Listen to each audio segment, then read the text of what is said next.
y da la bienvenida hoy que se asoma aquí a esta ventana del salón a Eva, desde Málaga, si no me equivoco. Sí. Muchísimas gracias, Eva. Eva, pues si no lo sabéis, es la coordinadora federal del área de Medio Ambiente y Ecología de Izquierda Unida. De verdad. ¿Y a qué ha venido Eva? Pues Eva, según ella, ha venido a vernos un doctor, pero ¿qué va? Cosas nos va a explicar por qué la lucha contra el cambio climático es una cuestión material de clase y feminista, por lo menos se nos dijo el otro día.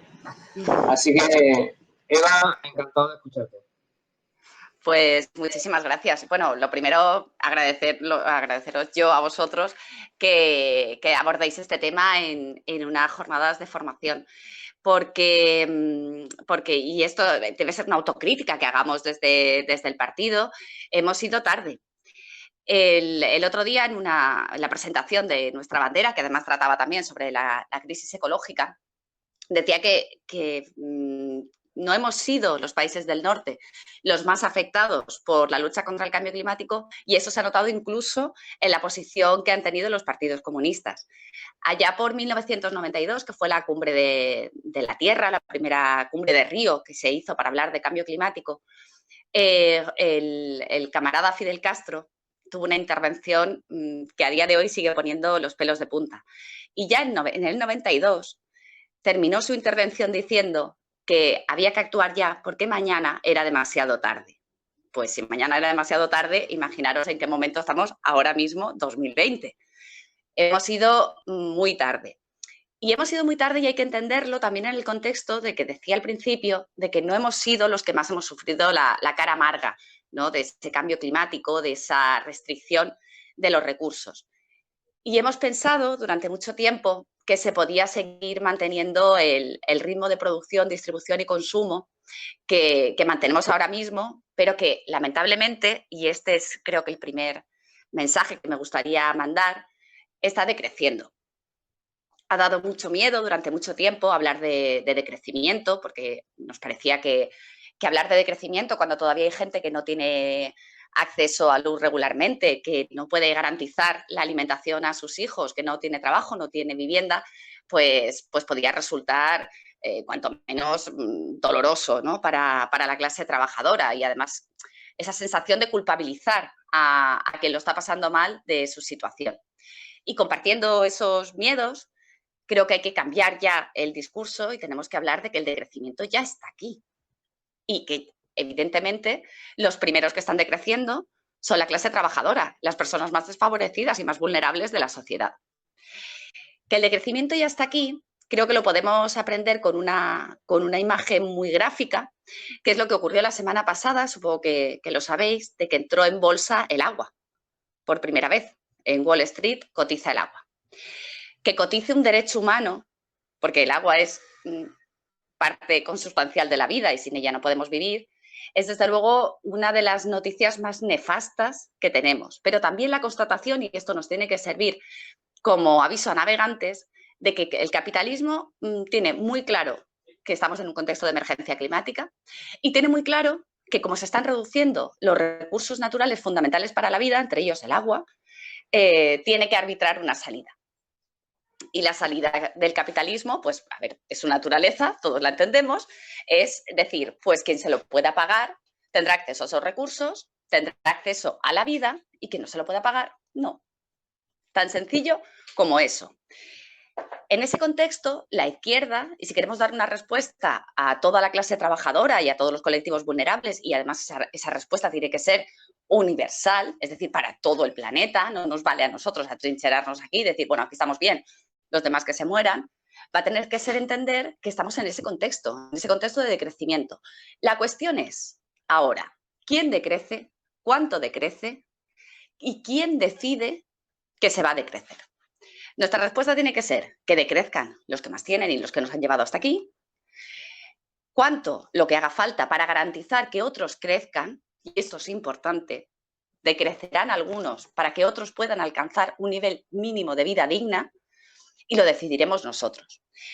Llámalo decrecimiento o llámalo planificación democrática de la economía. Al final es lo mismo. Podemos tirar también de los términos marxistas clásicos, que en este caso nos vienen muy bien.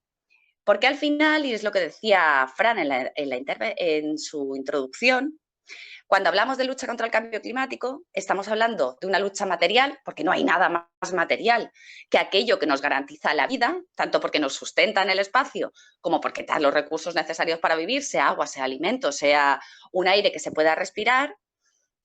Tiene una tremenda perspectiva de clase, porque no sufren igual los rigores del cambio climático y esas caras más amargas en forma de grandes eventos climáticos extremos que arrasan cosechas, que destruyen casas.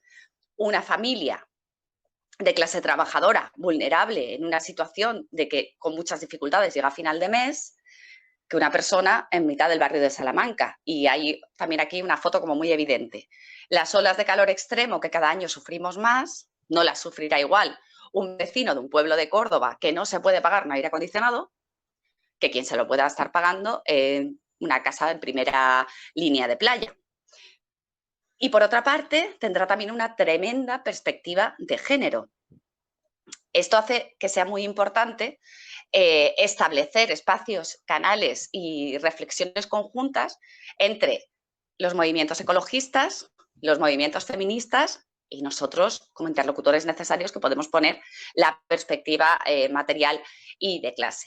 ¿Y por qué afecta tanto por qué tiene esa perspectiva de género tan clara y afecta tanto a las mujeres? A grandes rasgos, porque casi todos los eventos asociados a ese cambio climático tienen una correlación más clara en las clases, las personas más vulnerables a nivel mundial, pero también en España. Las personas más vulnerables, lamentablemente, y esperemos que esto en algún momento cambie, son las mujeres y los niños, pero con muchísima diferencia. La ONU planteaba que ahora mismo, lo planteaba ya hace tiempo, con lo cual se habrá agravado.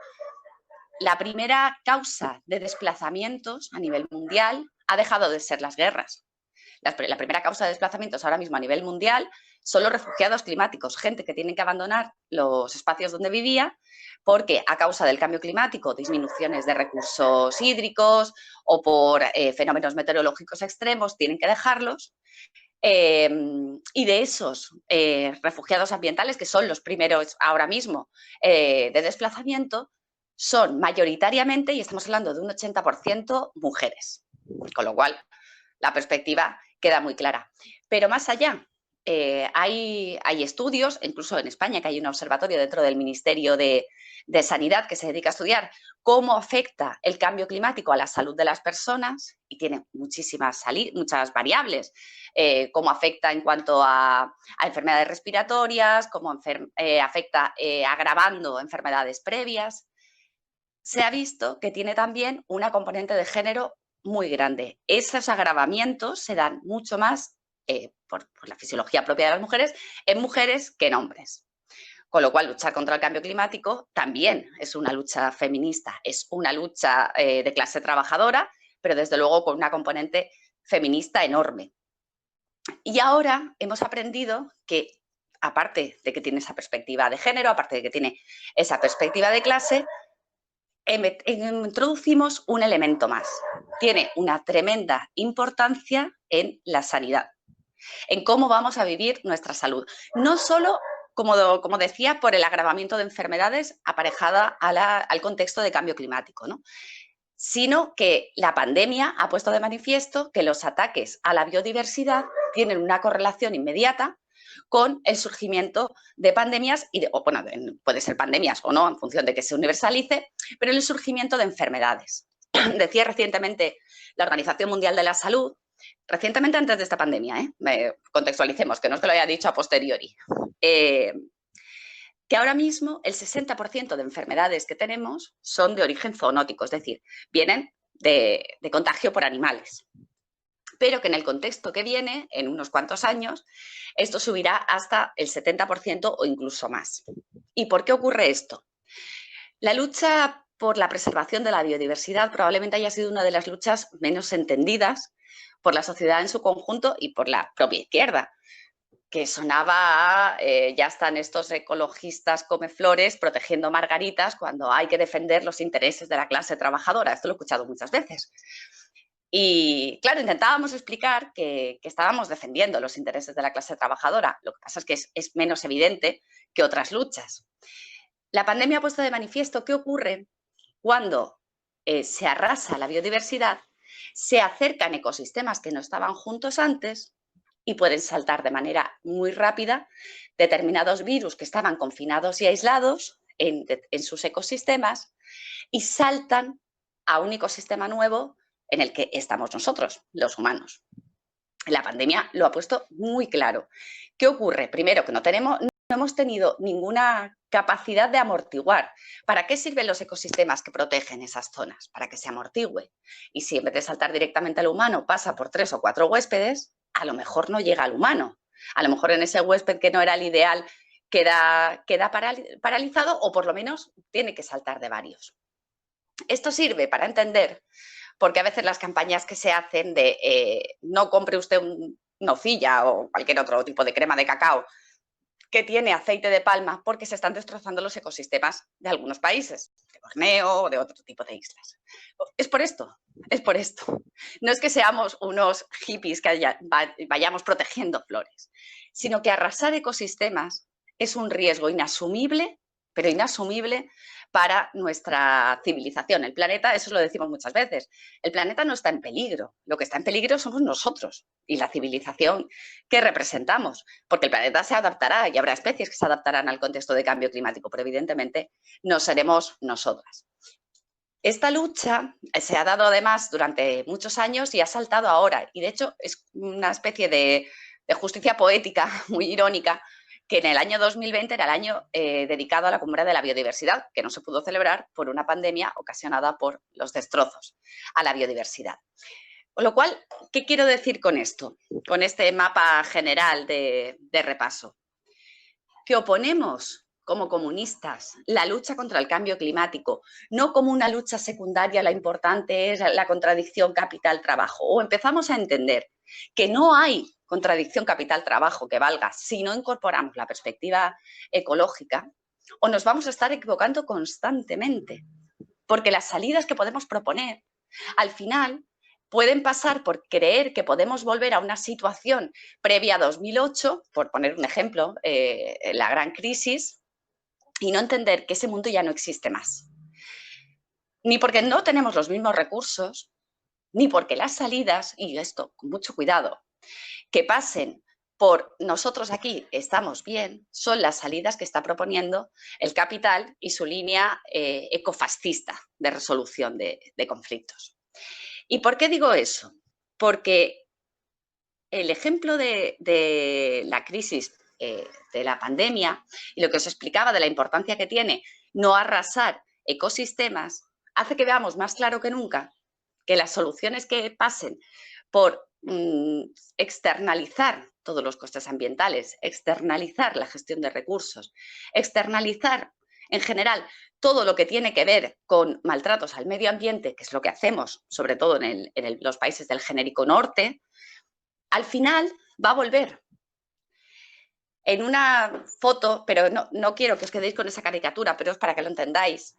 Cuando compro un bote de nocilla con aceite de palma, está viniendo con extra de pandemia, porque estoy fomentando que los países de donde se extrae la palma estén deforestando, estén acercando esos ecosistemas y estén pudiendo saltar determinadas especies que a la larga van a venir, tardarán 3 meses, 5 meses, 1 año o 3, pero llegarán. Entonces, esta lucha va a tener que ser prioritaria. ¿Cómo la hacemos? Pues aquí tendremos que tener mucho cuidado. Está la salida individualista, que le encanta el capital y le encanta las transnacionales y le encanta a aquellos que quieren políticas verdes completamente desustanciadas y sacadas de esta perspectiva de clase y de género de la que hablaba, que es, oiga, la responsabilidad es suya. Tiene usted una responsabilidad individual y si estamos muriendo y si el cambio climático y si todo es por su culpa. A ver, esa salida evidentemente hay que rechazarla de plano. No es una cuestión de responsabilidad individual, porque es muy difícil ejercer una responsabilidad individual cuando estás en un contexto de economía de mercado en la que te están imponiendo, bien sea a través de publicidad, bien sea a través de lo que puedes encontrar en los lineales de los supermercados, un tipo de alimentación, un tipo de consumo, en fin, todo ese paquete, ¿no? Pero tampoco podemos ir al otro extremo y decir, como no se puede hacer nada, porque esto lo deciden las grandes multinacionales, pues intentemos nosotros dar la batalla siempre en el plano laboral y dejemos estos temas aparte. No, tenemos que ser capaces de integrarlo todo. Entender que al final la lucha contra el cambio climático se va a sustanciar básicamente en redistribuir riquezas y en descentralizar el poder y ver cómo hacemos eso dentro de nuestras políticas. Y va a ser muy doloroso y esto ya hay que empezar a avisarlo. Voy a poner algunos ejemplos de qué es lo que nos vamos a encontrar y cómo vamos a tener que enfrentarlo. Nuestra organización no hace ni 5 años tuvo su asamblea. Nuestra organización, me refiero en este caso a Izquierda Unida, tuvo su asamblea. No sé si os acordáis, alguno participó. Uno de los elementos de más debate y que ocasionó más problemas fue una resolución sobre la minería. Los compañeros que venían de las cuencas mineras y también de las zonas donde había centrales térmicas apostaban claramente porque no dijéramos que se rechazaba la continuación de las minas y que teníamos que mantenerlas abiertas porque era muy importante, porque se mueren las comarcas, porque nosotros, los del área de medio ambiente, queríamos tener una posición muy clara. Desde la empatía total. O sea, entendemos perfectamente que los compañeros de las cuencas mineras quisieran continuar porque tienen miedo a que se mueran sus cuencas y que de hecho se están muriendo en aquellas minerías que se han cerrado. Pero intentábamos explicar que el problema había sido de gestión de los recursos.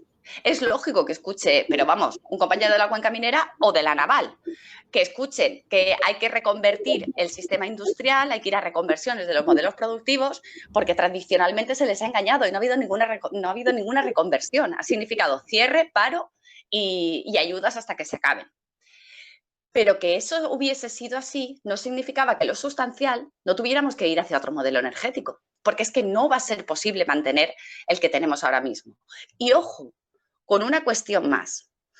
Ya los estudios están hechos. Las energías renovables son una solución y pueden permitirnos continuar y continuar sin la atadura, por un lado, de que nos falte, de que se vaya acabando el petróleo, se acabe el carbón y demás, y por otro, sin reforzar un cambio climático que ya está aquí y está en una situación de no retorno, evitando que se emitan gases de efecto invernadero. Pero mucho cuidado. Cuando se hacen los estudios de los materiales que se necesitan para ese giro a las energías renovables, a volcar nuestro consumo, nuestra producción de energía y nuestro consumo a energías renovables, nos damos cuenta que tampoco podemos hacerlo así. Si un país decidiera, o sea, si se decidiera a partir de mañana que todo el consumo energético se va a hacer a partir de energías renovables, todo el estudio solamente se conseguiría en un país, porque acapararía todos los recursos necesarios en materiales para construir las centrales o los elementos necesarios para producción de energía a partir de renovables. ¿Por qué? Porque estamos hablando de tierras raras, porque estamos hablando de elementos que son muy minoritarios en el planeta y solamente, además está hecho concretamente, ajustaron, lo podría hacer Reino Unido. El resto de países del mundo no nos darían los materiales suficientes para que lo pudiéramos hacer. ¿Qué nos dice eso? Que nosotros nos podemos hacer todas las trampas al solitario que queramos, pero la realidad es que vamos a tener que decrecer en el consumo energético. ¿Eso significa que le tenemos que decir a la gente que volvemos a las cavernas y que tendrán que alumbrarse con velas? Pues evidentemente no. Pero sí que vamos a tener que disminuir el consumo energético que tenemos. ¿Y eso por dónde pasa? Pasa por rehabilitación de edificios, porque no es normal que sigamos consumiendo muchísima energía para simplemente calentar viviendas cuando esas viviendas no están adecuadas y se pierde una cantidad de calor inasumible. Bueno, pues rehabilitemos las viviendas, además generamos empleo y vayamos disminuyendo cuánta energía produce un edificio. El iluminado de las Navidades no tengo ni por qué contarlo, ¿no? Pero también esa disminución de energía va a venir por un cambio total y absoluto en los sistemas alimentarios. No tiene ninguna lógica que sigamos manteniendo un sistema alimentario que consiste en que todos los productos tienen a sus espaldas miles de kilómetros recorridos para poder llegar a su destino. Una cantidad, y estoy diciendo cantidad inasumible, y además de productos que no tiene sentido. Voy a poner un ejemplo. El café, bueno, pues es lógico que recorra esos kilómetros porque se produce donde se produce. Pero estamos hablando de que tenemos un sistema tan disparatado alimentario que los espárragos, por ejemplo, que se producen en Sierra de Yeguas, en Málaga, viajan a Alemania, donde los envasan y los venden, y aquí, si os fijáis en los lineales, casi todos los espárragos que se envasan aquí y se venden suelen venir de Perú. Es cuanto menos de locos. Toda la energía que se necesita en ese transporte no tiene ningún sentido cuando hay producción aquí.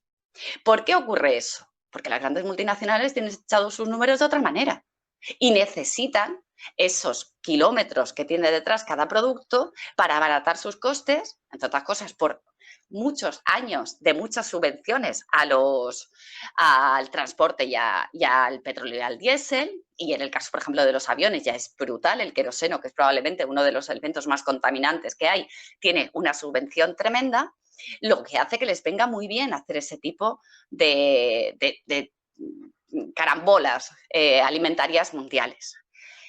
Para nosotros tiene que ser fundamental la lucha por la producción y consumo de proximidad, pero no porque seamos unos hippies y porque nos guste ver los huertos urbanos cerquita y eso de una sensación muy bonita. No es eso. Estamos hablando de que es que tenemos que ir al corazón de la industria agroalimentaria, responsable en gran medida de los elementos distintos que contribuyen al cambio climático. Y además, con la perspectiva de decir luchamos contra el cambio climático porque estamos disminuyendo las emisiones relacionadas con el transporte de alimentos, pero también estamos fijando población al territorio. Nuestro mundo rural se muere por un lado porque no consigue llegar a los precios mínimos para poder sostenerse y peleando constantemente por la PAC, y por otro lado estamos destrozando también esos países. ¿Por qué? Y ahora vamos a la segunda parte. Podríamos decir, bueno, pero es que a esos países les viene bien porque venden sus producciones y al final es riqueza que se queda en esos países. Pues la realidad es que no. Igual que el agua ha entrado en Wall Street, sabéis que lo ha hecho a través del mercado de futuros, que es probablemente el elemento más dañino de todo el modelo económico que tenemos a nivel mundial, que ya de por sí trae lo suyo.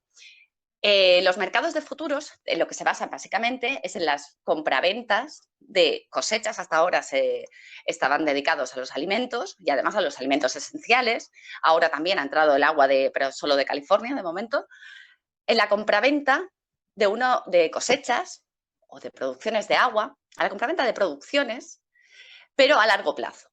La teoría es que así se puede controlar y equilibrar los precios del mercado y podemos anticiparnos y garantizar que hay unos precios estables, ocurra lo que ocurra en el camino. Pero la realidad es que eso no es así. Lo que se ha convertido es en el mercado especulativo por excelencia, en el cual tú estás comprando o vendiendo una cosecha a 15 años, cuando todavía, evidentemente, ni siquiera se han plantado las semillas. Y estás especulando con los precios que tendrán los alimentos de aquí a 15 o 20 años. ¿Qué es lo que ha habido detrás de ese mercado de futuros? ¿Y qué es lo que tememos mucho que ocurra con el agua si no sale ahora mismo de ese mercado? Que ha provocado hambrunas artificialmente. ¿Cómo? Esos países que decimos, bueno, pues compramos las cosechas, puede que se quede algo. No, esas cosechas se han vendido a lo mejor hace 20 años. Y lo peor es que a lo mejor han vendido un nivel de cosecha mayor del que tiene el país, dejando a ese país desabastecido de alimentos necesarios también para la gente que está allí. El mercado de futuros fue responsable de una de las hambrunas más grandes que hubo en África, alrededor, creo que fue si no me equivoco, fue sobre el 2008, 2006, 2008, en el que varios países entraron en crisis humanitaria. Las cosechas ese año no fueron malas. O sea, otros años, África ha tenido un problema de crisis de hambruna asociado a sequías, asociado a plagas, a lo que sea. No, ese año no pasó nada de eso. Ese año pasó que se llevaron las cosechas completas de países, porque estaban vendidas y revendidas. Y la especulación mandaba respecto a lo que cualquier país puede decidir sobre la compraventa de cosechas. Y a eso es a lo que nos vamos a ver. ¿Dónde fueron esas producciones? Pues muy probablemente al genérico norte, es decir, a nosotros. Por tanto, como comunistas e internacionalistas, tenemos que romper ese ciclo. No queremos supermercados llenos a costa de que nuestros propios agricultores y nuestras propias agricultoras aquí se mueran de hambre porque no llegan a alcanzar los precios mínimos que garantizan cubrir los costes de producción, pero también de la hambruna y de la muerte de los productores y de la población en general de los países de los que nos abastecemos. Este ciclo se tiene que romper. En este ciclo solo ganan las grandes transnacionales, que son las que se pueden dedicar a mover los productos de un lado para otro. Cuando hablamos del sector energético, y yo con todos los respetos y toda la empatía a la gente que tiene miedo a que se cierren las minas, a que se cierren las centrales térmicas, tenemos que hacerles entender que ese modelo en el que se están basando, ese modelo de las transnacionales energéticas, de nuevo solo les beneficia a ellos. Y lo vimos claramente en los últimos años. Izquierda Unida siempre mantuvo una posición en el Congreso muy clara con este tema y se nos acusó de ser los responsables de querer el cierre de las minerías. Pero realmente cuando se han empezado a cerrar, y cuando se han empezado a cerrar las centrales de ciclo combinado, ha sido porque han echado números las empresas y no les salía a cuenta meter las medidas correctoras. Y se lo llevaron a países con legislaciones ambientales mucho más laxas y donde además el precio por trabajador era muchísimo más barato. Y además prácticamente no tenían derechos. Con lo cual, ese modelo, primero, o sea, no lo queremos por muchos motivos, pero entre otros no lo queremos porque es un modelo profundamente dañino. Y tenemos que empezar a plantear medidas desde los municipios, desde las comunidades autónomas, que vayan rompiendo eso. El otro día en la charla hablaban de que muchas veces perdemos la perspectiva y que nos metemos a hacer propuestas en los municipios para poner placas solares y que eso no es una medida suficientemente materialista, suficientemente comunista y que esto es un poco más o menos que estamos vendidos al lobby verde, ¿no? Pero en realidad suelen ser, además por detrás, profundamente materialistas y profundamente comunistas. Ponía el ejemplo. Cuando hay bueno, que en todos los municipios lamentablemente hay, porque para eso vivimos en el capitalismo y siempre habrá personas vulnerables, cuando una persona no puede pagar la luz, se arbitran muchas veces medidas desde los municipios de pago de ese bono social. Al final eso representa que tú coges dinero público y le pagas a una transnacional, o sea, te lo llevas al sector privado para que no le corten la luz a tu vecino. A ver, y se hace, claro que se hace. Lo que no le puedes decir al vecino o la vecina que le van a cortar la luz es que tú estás luchando contra las multinacionales y el capital y que por tanto pues no les vas a pagar la factura de la luz. Pero existen otras alternativas y esas alternativas pueden pasar, por ejemplo, porque desde el municipio se impulsen medidas para garantizar que todos los edificios de viviendas sociales, aquellos en los que están en una situación de mayor vulnerabilidad, se instalen, pero efectivamente no la preinstalación, que es lo que obliga la ley, sino que se instalen placas solares u otros mecanismos de energías renovables que garanticen el abastecimiento para ese edificio. Ese edificio, esa casita unifamiliar, lo que sea. ¿Por qué? Porque probablemente en un primer punto sea más caro. Bueno, y por supuesto aparejado también con un plan de rehabilitación energética para garantizar que no se escapa ni un poco. ¿Con eso qué estamos consiguiendo? Fijaros, por una parte, luchar contra las transnacionales. Ya está bien de dar dinero público a Endesa, a Iberdrola, para que cumplan con lo que tendría que hacer cualquier sociedad civilizada, que es que las personas más vulnerables no se vean sin un derecho fundamental como puede ser calentarse o tener luz. Por una parte, dejamos de meter dinero en la privada. Por otra parte, garantizamos que eso va a ser más sostenible, porque no va a ser un dinero que se va perdiendo dándole a una empresa con bonos sociales, sino va a ser un dinero que se quede invertido ahí, que llega un momento que se amortiza y que se te queda la instalación para el futuro poder seguir utilizándola. Y en tercer lugar, y más importante, porque estamos combatiendo de manera evidente contra el cambio climático, porque estamos disminuyendo las emisiones, porque recordemos que al final esas empresas que te garantizan la energía siguen emitiendo alegremente. Ayer, creo que fue ayer o esta mañana, bueno, no lo sé. En esta semana, Ana Naranjo hizo una intervención muy buena hablando sobre los mercados de emisiones, de cómo se compravenden los países y las empresas, las emisiones entre ellas, para que al final siempre emitan más de lo que dice la ley que pueden hacer. Bueno, pues una manera clara, a partir de políticas públicas, puede ser una inversión clara, directa y además muy dirigida a las clases sociales más vulnerables, de apuesta por energías renovables y rehabilitación energética de edificios para disminuir el consumo, que sea desde lo público y se garantice que ahí no entra nadie más. Nadie más. No Endesa, no, porque evidentemente no son tontas y están apostando por las energías renovables, pero no basta que sean renovables. Si no son públicas, tú no tienes ese control. Pero desde luego es evidente que necesitamos ese tipo de políticas para luchar contra el cambio climático, que lo vamos a sufrir más amargamente las clases más vulnerables y las clases trabajadoras, y por otra parte, para ir preparando un futuro. Ejemplos como estos vamos a tener un montón, pero un montón. Y esta lucha nos va a venir ahora. Como hacemos con, se está viendo, por ejemplo, ahora con los debates de la PAC, los ecoesquemas, no podemos asumir tantos controles y tantos condicionantes verdes para nuestra agricultura porque entonces no saldrán adelante las cosechas. Este es el debate. ¿No podemos asumirlo? Mirad, en un contexto en el que se están reduciendo los recursos hídricos, y lo sabemos todos, los ríos tienen menos agua, los acuíferos están contaminados, no se recargan suficientemente, entre otras cuestiones, porque hemos hormigonado tanto suelo que no se puede filtrar el agua y por tanto no se recargan los acuíferos y por tanto no tenemos agua. En este contexto, plantear que se puede mantener también un sistema agrario como el que hemos tenido ahora mismo, pues también es cuanto menos curioso. Vamos a tener que reducir, pero fijaros que no solo no se han reducido los regadíos, sino que se han aumentado. Y en caso de cultivos tradicionalmente, en Córdoba lo conocéis bien, tradicionalmente de secano, como ha sido el olivo, se han dedicado a meter regadío como si no hubiera un mañana. ¿Eso hasta cuánto? Eso es una burbuja. Esto va a ser como la burbuja inmobiliaria, pero la burbuja del regadío. Eso va a estallar. Y adivinad quién se va a ver perjudicado. En el caso, por ejemplo, de Almería, con la burbuja de los tropicales, también en la zona de Granada y algo de Málaga, o en el caso del olivo en regadío, cuando eso estalle y ya no haya más agua, porque no va a haber más agua, porque no va a haber forma de sacarla, ¿quién se va a ver perjudicado?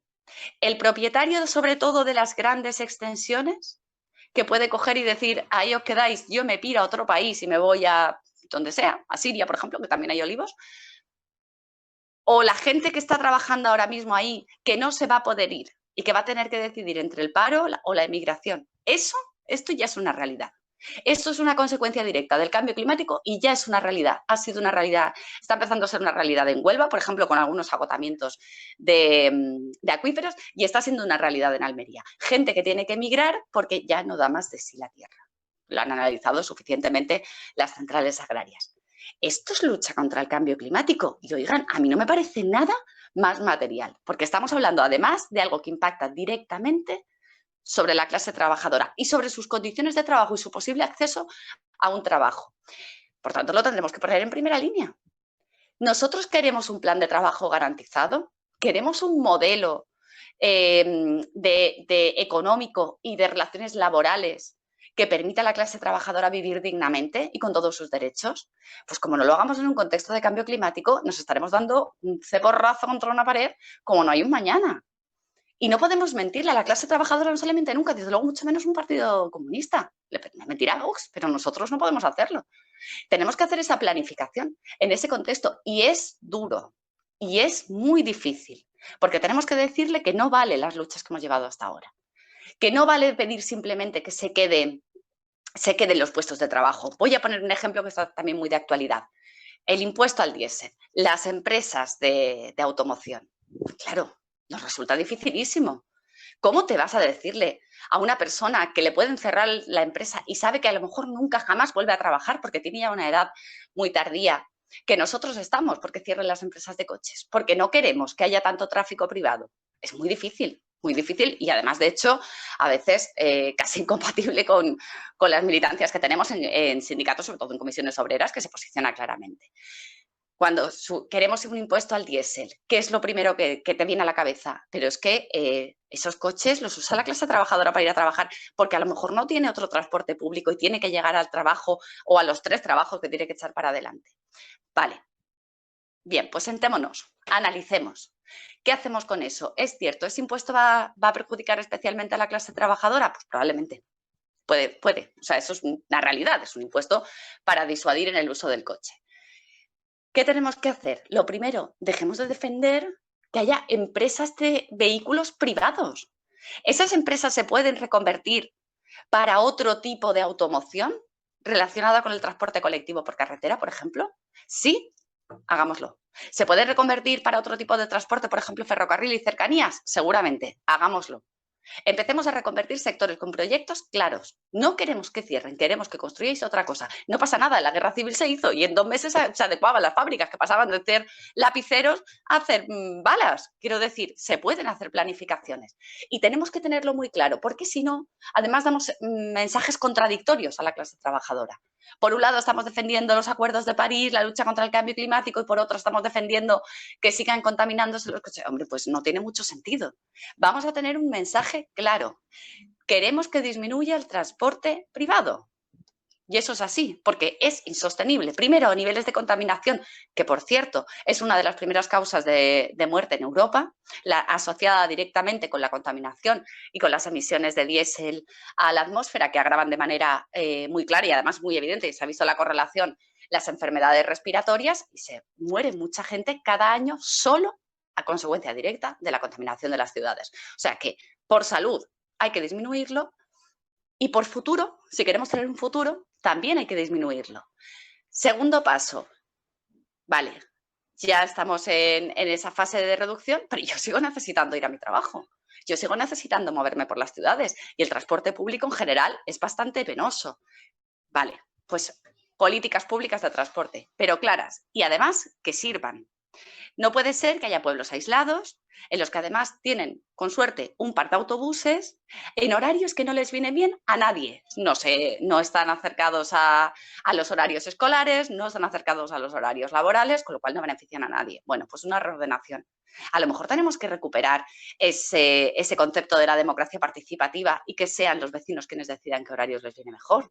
Pero la cuestión es que tenemos que darle una solución. Y la solución no puede seguir pasando por el coche privado. Y ya sabe mal decirlo, pero es que es así. Igual que los aviones, en este país y en todo, se tendrá que limitar los viajes en avión. Y ha sido muy bonito. Nos han vendido un mundo en el que podías viajar en Ryanair por 20 euros a cualquier país. Y era maravilloso. La clase obrera accedía a las vacaciones que hasta hace muy poco tiempo estaban vedadas y totalmente privadas para las clases más altas. Y claro, si ahora esto nos lo prohíben, ¡qué desastre! Ya, pero ¿qué hay detrás de cada vuelo de 20 euros?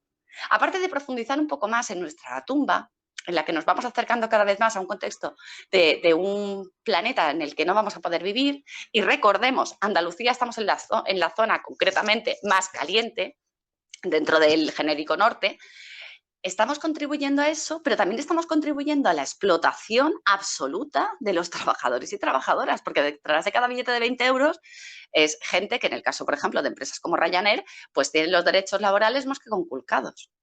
No queremos ese modelo. Es que a lo mejor tenemos que ir a otra cosa. Es que tradicionalmente la izquierda ha sido mucho más austera y tenemos que seguir defendiendo determinadas cuestiones. Pues no, este planeta no puede sostener ese nivel de consumo. Imaginaros que esto solo se está haciendo en el norte. ¿Qué ocurriría si todos los países, como nosotros queremos, estamos en igualdad de condiciones, tenemos los mismos derechos, mismo nivel de consumo? Se pusieran a dar viajes, a mantener este nivel de consumo. Sería absolutamente insoportable. O sea, estaríamos hablando de que nos quedarían 15 años de planeta. Y ya tenemos una situación jodida, ¿eh?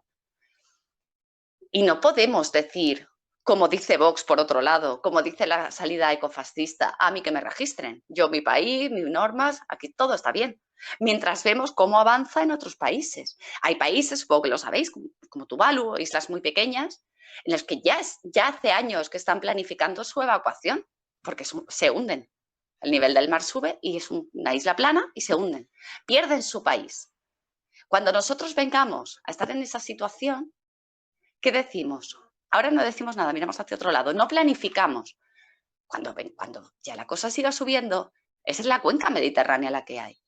Cuando no tengamos agua suficiente para la cantidad de regadíos que hemos planificado, ¿qué vamos a hacer? ¿Emigrar en masa todos a Noruega? No parece una solución muy razonable. Tendremos que hacer, y con esto ya termino porque no quiero, de verdad, no quiero aburriros mucho, es que soy un poco pesada con este tema. Vamos a tener que arbitrar una solución que pase por dos caminos. Uno, disminuir. Hay que reducir las emisiones de gases de efecto invernadero, porque supongo que todos los aquí presentes queremos dejarle un futuro a las siguientes generaciones y que puedan vivir en unas condiciones dignas y sin que eso signifique perjudicar a otros países del genérico sur. Por una parte, disminuir, y eso significará sacrificios, pero lo podemos hacer de manera que los sacrificios principalmente los tengan quienes más han tenido y quienes más han contribuido al cambio climático. Y no sé si lo habéis visto, pero hay una estadística muy buena de cómo cada vez que disminuyen las emisiones, pues, por ejemplo, en el 2008, en el 2011 con la crisis, disminuían muchísimo las de las clases trabajadoras, menos las de las clases altas, pero cuando se daba el repunte, las clases altas triplicaban, y era mucho menos proporción de gente, triplicaban los consumos de las clases trabajadoras. Bueno, eso por ahí, hacer medidas para disminución del cambio de los gases de efecto invernadero y en general disminuir la crisis ecológica, pero siempre con perspectiva de clase y perspectiva de género, en el que quienes más han contribuido y quienes están en mejores posiciones para contribuir sean los que decrezcan, porque evidentemente un vecino o vecina de los Asperones no les vamos a pedir sacrificios para que decrezcan, tendrán que crecer y ponerse a un nivel de vida digna. Y por otro lado, adaptarnos. O sea, el cambio climático está aquí. Tendremos que adaptarnos a olas de calor extremas, a cosechas que ya no podrán ser de regadío porque no habrá suficiente agua y habrá que priorizar el agua de boca, evidentemente. Y tendrán que cambiarse los cultivos y tendrá que hacerse de otra manera. También. O sea, sería completamente de locos no entender que el nuevo contexto significará cambios en la producción y cambios en los patrones de consumo. Tendremos que ver, y en los patrones de consumo hablo en general de todo, desde el diseño de las ciudades hasta el qué comemos todos los días. En el diseño de las ciudades, durante sobre todo los últimos 10, 20 años, han encantado las grandísimas avenidas, los árboles que no estaban y poner techaditos así como muy bonitos, ¿no? Como de enramados. No, pues esto tendrá que cambiar. El que exista árboles en las ciudades no es solo porque qué bonito queda. Oye, que también, a mí me parece maravilloso y necesito verde a mi alrededor. Pero es que los árboles amortiguan el efecto isla de calor, que es un efecto que está más que estudiado, por el cual las ciudades, en general, por el consumo energético que tienen varios grados por encima de lo que tienen una vez que te sales fuera, a esa radio. Por eso normalmente entre las capitales y los pueblos suele haber también mucha diferencia de temperatura. Y la diferencia de temperatura tiene que ver con el efecto isla de calor. ¿Qué ocurre cuando tú arbolas suficiente? Primero, estás retirando contaminación, estás retirando CO2 de la atmósfera, pero también estás disminuyendo el calor propio de la ciudad. Y eso significa disminución del consumo energético. Y por ahí vamos a tener que tirar. Es que tenemos que disminuir. No es solo la capacidad de decir, puedo tener el aire acondicionado todos los días puesto en mi casa, que tú te lo podrás pagar, pero a lo mejor el planeta no. Sino buscar medidas que garanticen que esa disminución energética no es, podríamos decir, dolorosa y radical para la clase trabajadora. Simplemente, si yo disminuyo la temperatura ambiente, no necesito gastar tanto y, por tanto, no es algo que a mí me afecte muchísimo, no me va a modificar demasiado los patrones de vida, pero ya estoy contribuyendo. Y ese tipo de medidas son las que tenemos que tener muy claras cuando llevamos nuestras propuestas, analizar siempre, igual que, y con esto de verdad ya termino, igual que cada vez que alguno de nosotros lleva una propuesta, bien sea una administración o bien sea para hacer una movilización, y siempre lo pasamos por el filtro de la perspectiva de clase, cómo va a afectar a las rentas más bajas, eso lo tenemos muy claro. Ya hemos incorporado esas gafas violetas para decir, ¿y esto cómo va a afectar concretamente a las mujeres? Tenemos que tener esa mirada verde. No basta que no nos engañen, porque las políticas verdes no son las que llevan los grupos verdes, es el ecologismo político, que representa además también en la sociedad civil organizaciones como Ecologistas en Acción. Poner ese tercer filtro. ¿Y esto cuánto de sostenible es? Y cuando hablamos de sostenible es, ¿esto lo podemos mantener en el tiempo? ¿Esto va a acercarnos o alejarnos de la sostenibilidad, de tener un posible futuro? Esas son las 3 cosas que tenemos que tener interiorizadas y que nos tienen que salir así cada vez que llevamos un planteamiento. Porque si no lo hacemos con ese tercer filtro, estaremos siendo profundamente desleales al compromiso que tenemos, internacionalista y con la clase trabajadora, porque no estaremos siendo capaces de ver que nuestro compromiso es con el espacio y con el tiempo. Nosotros también estamos comprometidos con la clase trabajadora del futuro, con la de hoy en día, y le tenemos que dar una solución de manera urgente, pero también con la que va a venir. Porque si no, imaginaros, ¿no? Seríamos unos comunistas de Chichinabo, ¿no? Solo de mi parcela, de mi pequeña maceta. Tenemos que tener esa triple mirada. No es fácil, pero espacios como este, ya termino agradeciendo muchísimo al Comité Local del Partido en Córdoba que lo hagan. Espacios como este es lo que nos ayuda a reflexionar conjuntamente y establecer medidas que garanticen que siempre damos respuesta a los colectivos más vulnerables. Y entre esos colectivos más vulnerables son los que van a nacer mañana y que a los que le estamos dejando un mundo, pues, cuanto menos muy complicado.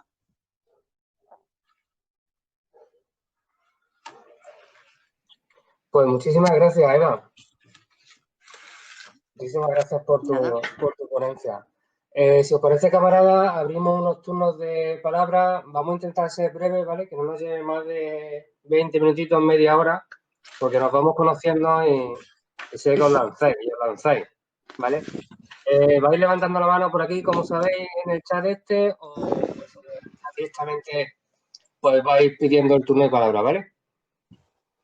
¿Quién se anima a empezar? Lourdes, por favor.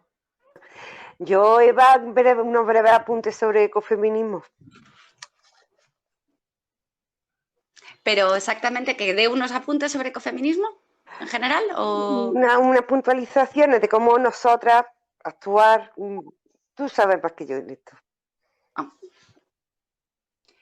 Si hay varias preguntas, las agrupo y contesto después al final, porque yo ya habéis visto la tendencia a enrollarme que tengo. Como contesté una a una, estamos hasta mañana. Yo las agruparía por vosotros. Pues Nacho también había pedido la palabra. Vale, yo intentaré también no enrollarme mucho. Por un lado, bueno, te felicito por la ponencia porque la verdad que ha sido muy, muy ilustrativa de cómo está el panorama. Ha sido muy densa y, bueno, creo que plantea prácticamente un panorama general de cuál es la lucha de los comunistas. No todo pasa por ahí porque, evidentemente, la lucha contra el cambio climático entiendo que está en consonancia con la defensa de los derechos humanos. Una cuestión que quería apuntarte y tal vez si tenías datos, imagino que los postulados de la ONU, incluso las declaraciones de los secretarios generales de las Naciones Unidas, ya este tipo de declaraciones de postura creo que están definidas. La lucha contra el cambio climático creo que no estamos solos como comunistas. Por otro lado, también quería apuntar un factor, que es que todo pasa por la ciencia. Estamos en un mundo de un constante cambio tecnológico. Creo que la lucha contra el cambio climático, por un lado, evidentemente, pasa por la vuelta a muchas cuestiones tradicionales, como pueden ser el tema de cultivos, pero también, por otra parte, hay un factor importante que es la ciencia y la necesidad de invertir en investigación y desarrollo de este tipo de cuestiones, ¿no? Que también, evidentemente, está relacionado con el cambio de modelo productivo que tenemos que plantear como partido y de Izquierda Unida. Por otro lado, también, bueno, hay otro factor que has comentado que creo que es bastante importante, el tema de la contaminación que se produce, no solo por el transporte privado, sino por la propia economía que tenemos en los países, se ha convertido, como dices, en uno de los principales motivos de fallecimiento por enfermedades agravadas y por muchos otros factores. Creo que en este sentido es un factor también ahí a fuerza, porque seguramente los números de personas que fallecen, no tengo los números a la cabeza, pero sí leí algunos artículos al respecto, creo que están bastante por encima del coste en vidas de la actual pandemia. En este sentido creo que es uno de los grandes argumentos que tenemos que esgrimir también para defender la vida y defender los derechos humanos de las personas, no solamente en nuestro entorno, sino evidentemente a nivel planetario. Y en un nivel mucho más local, Córdoba, tenemos las circunstancias de que somos oficialmente ya la ciudad más cálida de Europa. Con esto, ¿qué quiero decir? Bueno, muchas de las luchas locales seguramente deberían pasar por encaminar la política de la ciudad y las políticas que afectan a la ciudad. en la dirección de la lucha contra el cambio climático. Nuestra compañera de Izquierda Unida, Amparo Penichi, peleó fuertemente por sacar, por ejemplo, un plan de adaptación de Córdoba al cambio climático, al cual no se le ha hecho, creo, el caso suficiente. Y creo que es una de las líneas de trabajo que más tenemos que defender desde nuestro entorno, nuestro ámbito, porque en ello se nos va la vida a los cordobeses, posiblemente los primeros de Europa, ¿no? Y bueno, pues evidentemente creo que hay debates abiertos. Actualmente, por ejemplo, en el centro de Córdoba pues se está debatiendo qué hacer con la reforma de ciertos espacios, de ciertas plazas. En fin, son cuestiones que afectan mucho también a la política local de una ciudad como Córdoba y que creo que no debemos dejar de lado, sino además ser punta de lanza, porque por la situación política también en la que hay en Córdoba ahora mismo, el ecologismo está un poquito huérfano dentro de la esfera política. ECO ha desaparecido prácticamente. En fin, tenemos una situación, una coyuntura en la que creo que tenemos que tomar el testigo de manera muy clara. Nada, perdón por haberme enrollado como intentaba evitar. Eva, hay 3 palabras más pedidas. No sé si prefieres contestar estas 2 y luego continuar o No, tú prefieres. todas. Yo no. Por lo Bueno, menos pues el 3. siguiente era, vale, pues el siguiente era Pascual.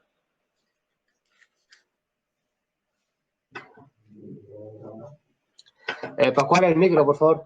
Lo tienes silenciado. Ah, vale, perdón, lo tenía. Que muchas gracias, Eva. La verdad que es un lujo tenerte aquí y puedas contar del comité local con ponencias como la tuya. Yo creo que ha sido muy, muy clarificadora y hasta me atrevo a decir que puede ser un punto de inflexión en la reflexión que por lo menos a nivel de Córdoba ciudad pues podamos tener para llevar a cabo e incorporar esta lucha. Yo tengo un par de cuestiones. Una, bueno, en buena parte la he ido desgranando con distintos ejemplos a lo largo de la ponencia, pero si tuvieras que decir en 2 o 3 cosas concretas, ¿qué puede hacer un camarada, qué puede hacer un núcleo de partido o una asamblea de distrito de Izquierda Unida desde su barrio, a partir del trabajo en su asociación vecinal? ¿Qué 3 o 4 medidas, actividades, iniciativas que sean asequibles podemos hacer desde cada uno de los núcleos de barrio o de sector? Porque también tenemos núcleos a nivel de educación, a nivel del sector de pensionistas. Y luego, por otro lado, entre tanto, pues podamos conseguir pues que haya pues, una empresa pública de energía, por ejemplo. Entre tanto, pues hay distintas iniciativas, ya sean de cooperativas de energía verde o algunas comercializadoras municipales, como la de Barcelona o como en otros sitios creo que también ha habido, por supuesto, con todas las limitaciones que el marco legal de momento impone. Bueno, en todo esto, ¿cuál sería nuestra prioridad de acuerdo a los debates del área de medio ambiente? ¿Cómo va esto? ¿Qué tenemos que priorizar en nuestra lucha concreta? Ambas iniciativas, cooperativas verdes, las comercializadoras, ¿qué modelo de comercializadoras municipales? ¿Cuál es un poco las prioridades que se han establecido desde el área de medio ambiente o a nivel del central del partido, del andaluz del partido? Gracias.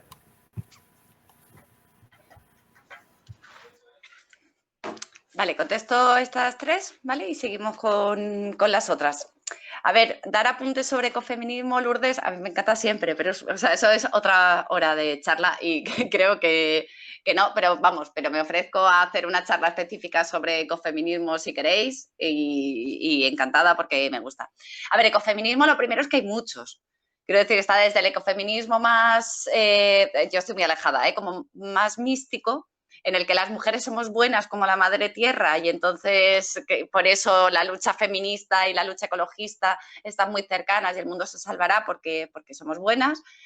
Y a mí eso me rechina ligeramente, pero luego hay ecofeminismos mucho más políticos, con una perspectiva más de clase, en la que plantea que no es que por ser simplemente mujeres seamos fructíferas como la madre tierra, sino que se nos ha educado con un componente cultural altísimo para los cuidados y, por tanto, eso sí ha hecho que sean las mujeres las más sensibles generalmente a las luchas ecologistas, porque al final se trata de una lucha de cuidados. Es muy parecido. De hecho, el capital se basa en extraer el trabajo de las mujeres y el trabajo los recursos de la tierra de manera gratuita. El capital lo ha tenido clarísimo. Las mujeres y los recursos naturales nos ha puesto ahí a la par y se ha dedicado a extraerlos y maltratarlos. El ecofeminismo básicamente va por ahí. Y cómo diseñamos las políticas entrelazando siempre las dos cosas, que eso es fundamental. ¿Por qué? Porque hasta en cosas tan básicas como la PAC, ¿por qué? Bueno, primero no hay ninguna mirada feminista en la PAC, pero ¿por qué tendría que haberla? Porque precisamente las producciones más vulnerables, las que están en situación de más riesgo y especialmente de más riesgo en un contexto de cambio climático, son las dirigidas por mujeres. Y dirás, pues, ¿por qué? ¿Por qué concretamente? Pues porque tenemos menos acceso a la tierra, y no lo digo yo, lo dicen las estadísticas de la PAC de los últimos 20 años, tenemos menos acceso a la tierra. ¿Y a qué tierras accedemos? A tierras que están normalmente en espacios marginales y con mayor problemas de producción. En espacios de alta montaña, en bordes... No tenemos las tierras más productivas, tenemos lo que sobra y es a lo que podemos acceder. Por tanto, las políticas, por ejemplo, agrarias, las políticas en contexto de lucha contra el cambio climático del sector primario, tienen que tener una perspectiva ecofeminista muy clara. Ecofeminismo también es cuando vamos a ver qué políticas sanitarias o qué políticas de salud pública tenemos que diseñar en un contexto de cambio climático sabiendo que afecta a la salud. Pues con una mirada de género fortísima, porque resulta que precisamente ese tipo de enfermedades que se agravan por las olas de calor o por contextos de calor extremo impactan de manera más directa y más clara a las mujeres.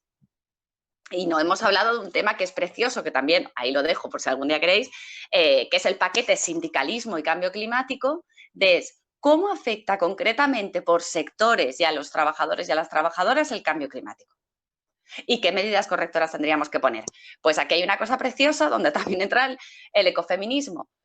Los trabajos más precarizados y que se hacen en un contexto peor, suelen ser asumidos por mujeres, porque luego ahí están los peones y eso es otra cosa que también hay casos de hombres, pero suelen ser asumidos por mujeres. Entonces, en un contexto de cambio climático en el que tendremos que promover medidas para que los trabajadores no se nos mueran, pero literalmente tendrá que tener una mirada muy de género, porque asumen la mayor parte de esos trabajos mujeres. Y ya te digo, es un tema muy bonito porque creo que fue Istas de Comisiones hizo un estudio sobre cómo se iban a ver afectados. Y es que son los trabajadores más precarios. Cada vez sube la temperatura, olas de calor. ¿Quiénes van a caer como moscas? Pero clarísimamente, limpiadoras, hereditariamente mujeres, y repartidores. En ese caso está mucho más masculinizado. Pero no tienen además un contexto laboral en el que se puedan proteger. ¿Cómo lo hacemos? No hay leyes específicas que digan si hay leyes contra los choques de calor y que durante unas horas, por ejemplo, en la construcción y en el campo, durante unas horas no se puede salir porque hace mucho calor. Pero cuando eso sea la generalidad todo el día, ¿cómo lo vamos a hacer? Y en el caso de las mujeres, ¿cómo van a hacer esos cuidados en algunas casas, por ejemplo, que no tengan una rehabilitación energética suficiente? Pues por todos esos puntos es por donde hay que meter el ecofeminismo. Yo creo que tanto por la parte de sindicalismo y cambio climático como en general en el contexto de acceso a los recursos, ¿no? Como las mujeres en general pues tienen menos acceso a recursos energéticos y en recursos hídricos, sobre todo en el caso de las familias monoparentales, que son las más pobres entre las pobres dentro de nuestro país, encabezadas normalmente por mujeres, claro, pero con mucha diferencia. Pues eso da para una charla, Lourdes, ahí lo dejo. Luego, por lo que comentaba el compañero sobre, vamos, no tengo, o sea, no son ninguna pregunta, no hay nada que contestar. Comparto lo de que todo pasa por la ciencia, efectivamente. Lo que pasa es que dentro del todo pasa por la ciencia, yo creo que tenemos que ir mucho a escenarios de tecnología adecuada más que de tecnología posible. Es decir, ¿podemos tener una tecnología que permita hacer tal cosa? ¿No? Cualquier cosa, las desalinizadoras o para acceder a un recurso. Sí, pero que sea posible no quiere decir que sea la más adecuada. Y entre lo más adecuado que decimos, lo principal es que siempre sea la más ajustada económicamente y la que permita ser más sostenible en el tiempo. Los propios científicos lo dicen, o sea, existen algunas tecnologías. Ahora, ¿están basadas en materiales que no permiten que eso sea accesible para toda la población?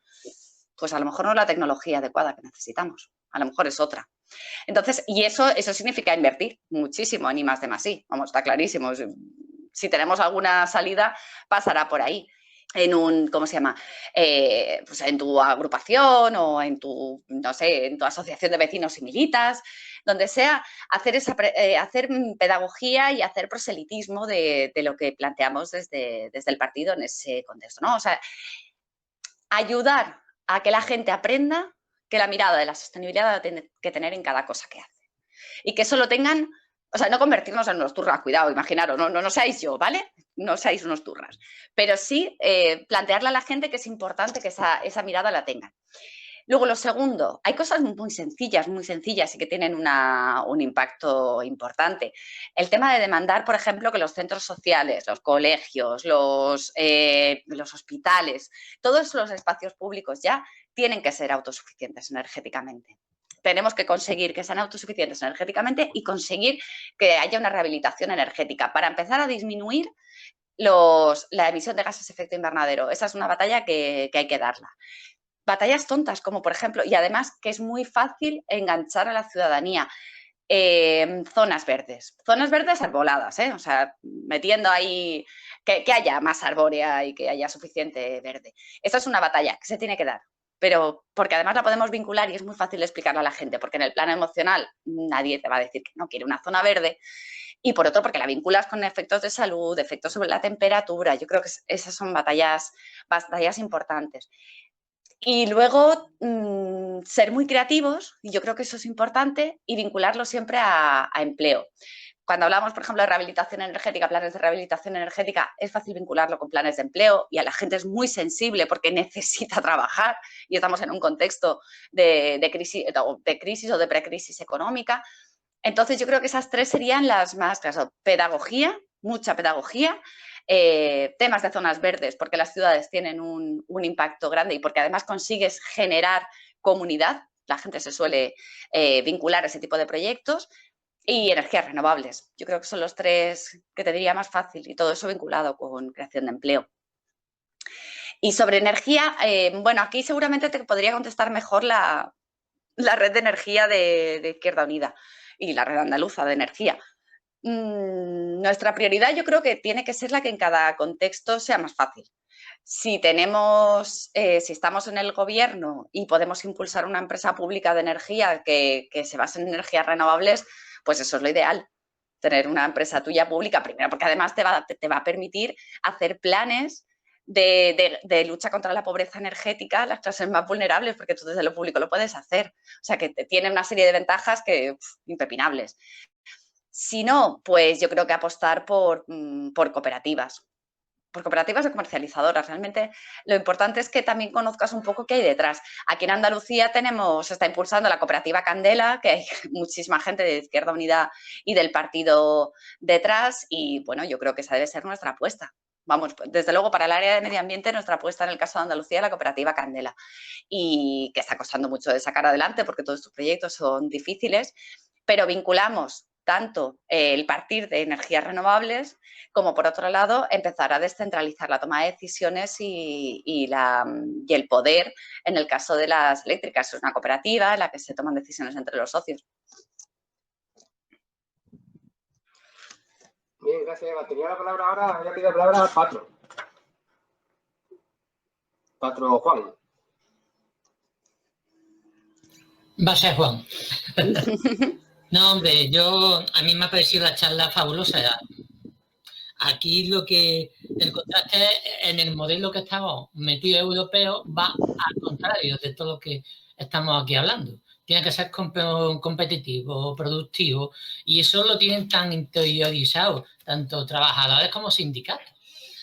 Y entonces, si tú le hablas de reestructurar cualquier tema, de que van a perder empleo, porque las soluciones no te las dan por ningún lado, y encima ni los propios trabajadores se enteran por dónde le vienen los palos, pues entonces, claro, es que tú eres allí un granito en el desierto predicando para gente que ahora mismo, por ejemplo, las condiciones que estamos, que nos exigen que ser productivo va a crear más empleo, ser competitivo te va a crear más puestos de trabajo, cuando estamos viendo que ese discurso está siendo falso.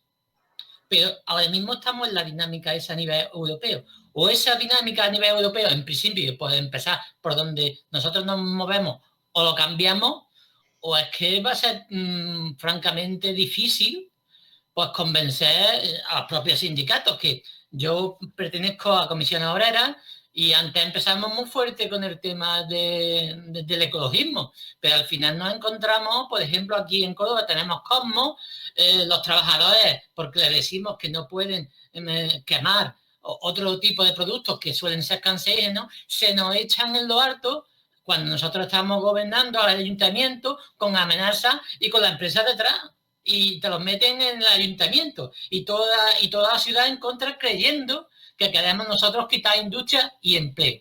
Digo, por poner un ejemplo así con lo que nos encontramos, que con lo que pasa que haría falta una formación tremenda. Y otro tema que salta aquí que llama la atención, y ahora mismo que nosotros estamos con el 10% gobernando, se aprueba la ampliación del Cabril. Nosotros hemos hecho, hay una lucha con el Cabril ya para que lo cerraran o para que ya dijeran aquí no traen más residuos, y ahora te encuentras aquí que te van a ampliar el tema del Cabril del cementerio y dices, a ver ahora cuando me digan a mí esta gente, ¿cómo se lo explico? ¿Cómo se lo explico que nosotros que hemos sido, como yo digo, brazos armados del cierre del Cabril, ahora lo van a ampliar? Otro tema, la energía nuclear, es otro tema que habría que sacar aquí, porque es que la energía nuclear en principio está muy bien, todos tenemos energía y estamos metidos en el consumo, porque si ahora el problema de la pandemia, pues si no consume, las empresas se vienen abajo y nosotros vamos a defender la austeridad. Comprensible, vamos, lo entiendo, pero al no tener un modelo alternativo a nivel europeo, políticamente nosotros lo podemos tener en nuestra cabeza, pero a nivel europeo estás pensando en capitalismo puro y duro, pues entonces nos damos contra la pared una vez y otra vez. Y yo me gustaría situar en torno, ¿y tú cómo lo ves? ¿Qué salida, sobre todo al mismo, lo más cercano, a nivel europeo, todos estos temas, cómo se están llevando? ¿Qué discurso hay ahí? Yo ahí lo dejaría. Las dos siguientes palabras que teníamos, y luego que terminemos ya con los turnos de palabra, sería para el camarada Ángel Reyes y a continuación Rubén, ¿vale? Pues Ángel, cuando quieras. Bueno, Rubén, si quieres tú mientras. Hola, agradecer a Eva pues dar su visión sobre esta cuestión de cambio climático y situación ecológica y la forma que nos ha mostrado o estructurado cómo ha podido y cómo se puede organizar tanto el partido como Izquierda Unida sobre el tema. Yo solo pretendo dar un pequeño comentario que el momento me parece muy importante del cambio climático por la posibilidad de cambio de sistema y la situación que tiene tanto Izquierda Unida y Podemos con Unidas Podemos en el gobierno. Sabiendo, como he dicho, que la Agenda 2030 está muy difícil de llegar a todo el tema de sostenibilidad. Aunque sea difícil, me parece muy importante incidir y luchar mucho porque se consiga avanzar mucho en ese tema, sin dejar de hacer pues las otras cuestiones que se han comentado, pues de irse adaptando pues a lo que se llama el decrecimiento del capitalismo, pero ese decrecimiento sigue siendo muy duro y siguen imponiendo muchas necesidades, es decir, mucho consumo, y hay que seguir con una lucha muy grande, bueno, lo ha comentado tanto Nacho Corretero como hace un momento Juan, pues tanto por los derechos humanos hay que estar continuamente pues en esa lucha, y por el nuevo modelo industrial.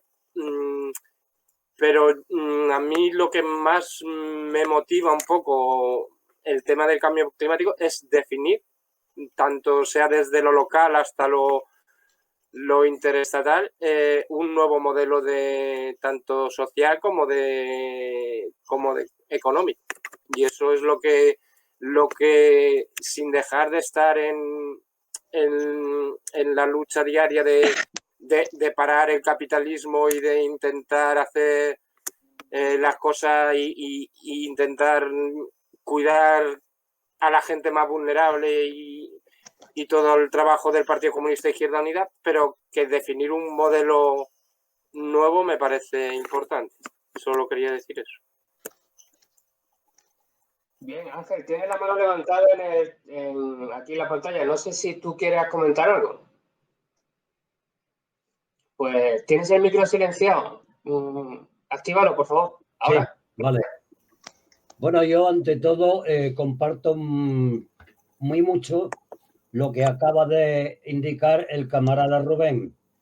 Pero aparte de eso y sobre todo quisiera dar un reconocimiento muy grande, muy efectivo a la compañera camarada Eva por la disertación que ha tenido sobre el problema que realmente está aplastando no solamente a nosotros, no solamente a España, sino a la humanidad. Sobre todo ha sido muy didáctico y esto es muy importante. Pero es más importante para mí que esto no quede solamente en palabras, palabras, palabras o parole, parole, parole. Ahora estamos en el gobierno. Yo pienso que habría que trasladar, incluso demandar a nuestro camarada Alberto Garzón como ministro de Consumo, que tiene que tomar nota del asunto. Esto no quiere decir que no tenga conocimiento del problema, claro que lo tiene, pero tenemos que ser posiblemente más efectivos y gritar un poquito más. Y no tratemos, vamos, es una hipótesis muy particular mía, pero a veces no interesa vender nuestra primogenitura por un plato de lentejas. Poco más tengo que decir, solamente que desde las agrupaciones hemos de trabajar muy firmes sobre este problema, este mundial problema que tenemos, y no solamente de las agrupaciones, sino también desde el resto de las organizaciones como Izquierda Unida, asociaciones de vecinos, como antes se ha dicho y se ha indicado, sino también desde la misma dirección general del Partido Comunista. Que vuelvo a repetir, no es que no tengan conocimiento de la cuestión, pero hay que pegar más fuerte. Y sobre todo en el gobierno, se nos escuchará más o se nos escuchará menos, pero por lo menos que quede ahí nuestra palabra. Nada más, solamente que me ha gustado y me ha encantado mucho esta conexión que hemos tenido ahora, o esta conferencia que hemos tenido ahora, que tienen que proliferar un poquito más para que la simiente salga adelante y no quede muerta.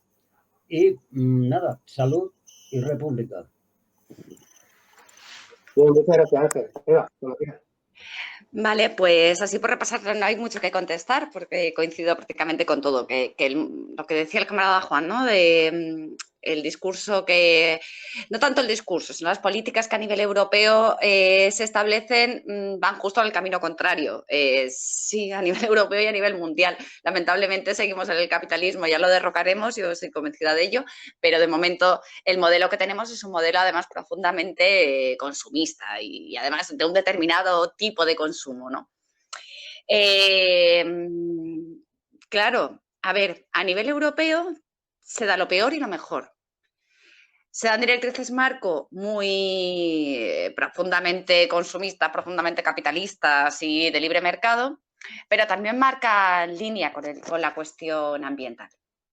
Y yo creo que hay que aprovecharlas. Todo lo que podamos aprovechar lo tenemos que traer. Una de las cosas más interesantes que está en debate ahora mismo en la Unión Europea es la lucha contra la obsolescencia programada.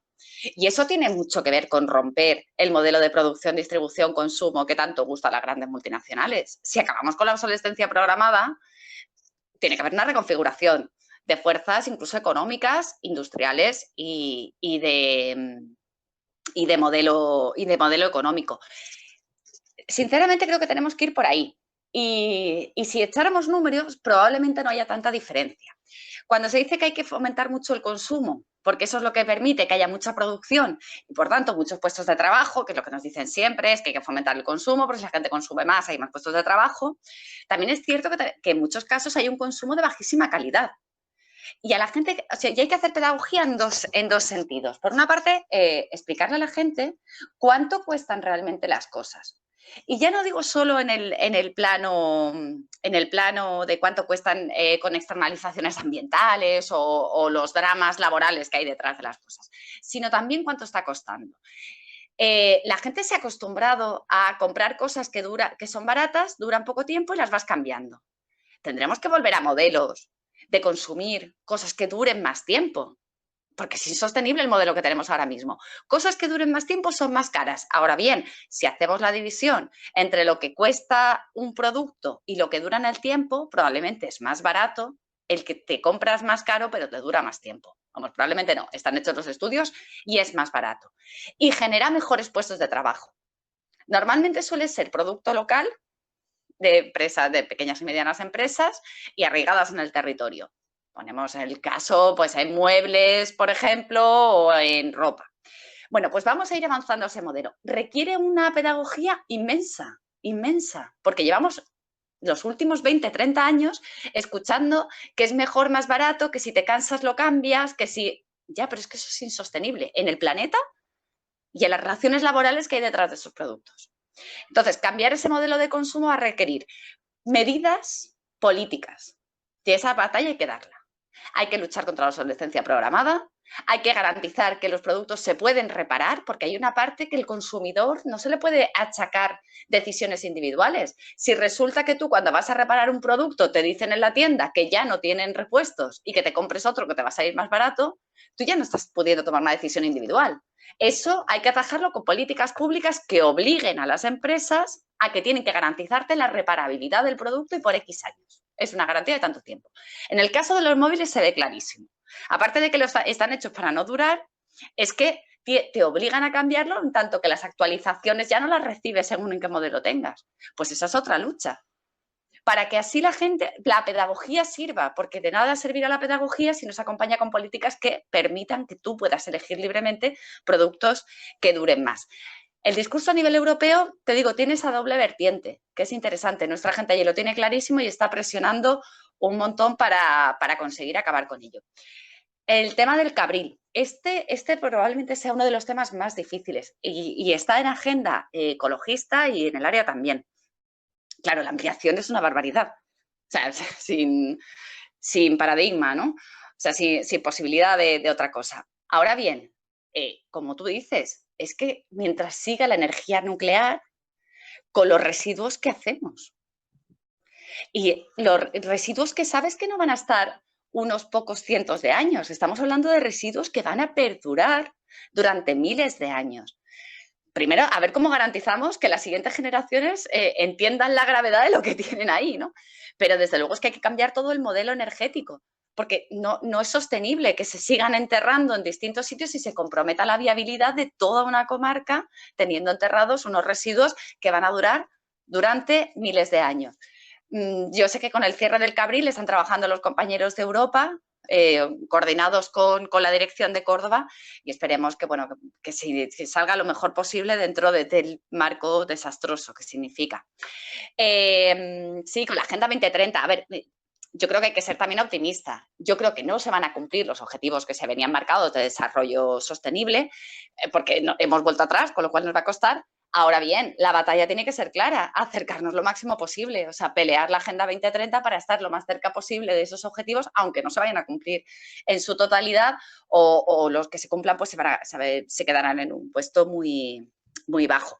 Pero respecto a lo que decías de que es difícil lo del decrecimiento, es que yo creo que tenemos que empezar a hablar de que no somos nosotros los que queremos decrecer. O sea, esto no es una cuestión de que nosotros queremos poner políticas de decrecimiento. Es que el decrecimiento ya está aquí. Ya es evidente que está. Tenemos menos acceso a los recursos, tenemos peores relaciones laborales, tenemos una peor situación en general. O sea, el decrecimiento ya ha llegado. Ahora la cuestión es quién lo va a gestionar. Si seguimos dejando como hasta ahora que lo gestione el capital, o somos nosotros quienes decidimos cómo se va a gestionar. Porque decrecimiento ha habido decrecimiento en la industria, hay un decrecimiento en las relaciones laborales, hay un decrecimiento en el acceso a los recursos. O sea, lo tenemos. Ahora vamos a la segunda parte. Nos hemos dado cuenta y hemos dicho, aquí ya no nos engañan más. Aquí se está decreciendo y yo quiero decidir quién va a decrecer. Tiene mucho que ver con toda la batalla que se está dando con la redistribución de la riqueza, de que paguen más impuestos. Todo esto al final es un poco definir el nuevo marco y efectivamente un nuevo modelo industrial. Un nuevo modelo industrial y un nuevo modelo de relaciones laborales. No me voy a meter porque eso daría para otro día, pero esto tiene que ver con el tema de las jornadas a 32 horas, jornadas de 4 días a la semana. Tenemos una capacidad productiva basada además en una tecnología y unos avances científicos muy importantes que permiten que la producción sea muchísimo mayor con menos horarios de trabajo. Entonces tendremos que ajustarlo y tendrán que bajarse las jornadas. ¿Qué es lo más difícil? Los sectores más precarizados, como siempre. Porque es relativamente fácil en una empresa de I+D+I ajustarle un horario de 4 días en semana o de 32 horas semanales, porque la productividad se puede mantener. ¿Qué hacemos con aquellos trabajos de los cuidados, los trabajos relacionados con el sector primario? Esos no se pueden reducir. Por lo menos aparentemente no se pueden reducir. ¿Qué necesitaríamos para poder reducir esas jornadas de esos sectores más precarizados? Un cambio total de modelo, en el que la redistribución de la riqueza sea garantizada para todos los sectores. Y eso es una revolución y es por lo que estamos aquí, pero nos va a costar un poco más que ajustar algunas políticas públicas. Pero sí, tiene que ir por ahí, nuevo modelo industrial y nuevo modelo de relaciones laborales que se garantice la redistribución de la riqueza. Que es lo que decías, entiendo, ¿no? Cuando has dicho hay que definir un nuevo modelo social y económico, completamente de acuerdo. Además, dejar de salir a la defensiva y salir a la ofensiva. Este es nuestro modelo, el que queremos aspirar. Ahora intentaremos poner los pilares. Cada política pública que consigamos sacar adelante, que esté más cerca de ese nuevo modelo, es camino que tendremos avanzado. Y es por ahí por donde tenemos que ir. Y sí, seguir levantando la voz. Yo creo que muchas veces levantamos la voz y trasladamos las cuestiones, por ejemplo, en este caso, ¿no?, de lucha contra el cambio climático, y nos recogen lo que nos recogen. Yo, vamos, lo que me toca más cerca es el ministerio de Alberto. Y es muy triste que da igual de lo que se hable, da igual la medida política que se haya llevado ese día, el trabajo que haga, al final le preguntan por el rey, los casos de desacuerdos en el gobierno y 4 cosas, que bueno, que bien, pero que no es eso. O sea, es que también hay un determinado marcaje de los medios de comunicación para sacar unos temas que dices, bueno, pero es que en esta semana se ha aprobado este Real Decreto, se ha llevado esta iniciativa. Bueno, y al final es siempre el fango, ¿no? Y es un poco triste. Se intenta por los medios internos de difusión de las políticas paliarlo, pero bueno, luchar contra los medios de comunicación es un gigante bastante grande. Pero sí, muy de acuerdo, que tenemos que seguir empujando y seguir empujando fuerte. Pues ya está, perfecto. Me quedé con el más sabor de boca, que te lo escuché ya una vez, Eva, y nos damos cuenta cada vez más que cuando consigamos la revolución estaremos en estado socialista, no podremos tener todo el mundo un iPad, no habrá iPad para todos, no habrá móviles para todos y tendremos que cambiar el concepto. Eso ya me ha vuelto a quedar claro. Porque no será sostenible. Muchísimas gracias, Eva. Desde el Comité Local de Córdoba, encantado de tenerte por aquí y de tomo nota, ¿eh? Hay 1000 propuestas que he tomado para tener una jornada con Eva al mes, casi. Nada, muchas gracias a vosotros. Buen sábado. Chao, Villa. Gracias. Chao. Hasta luego. Adiós. Muchas gracias. Quiero saber.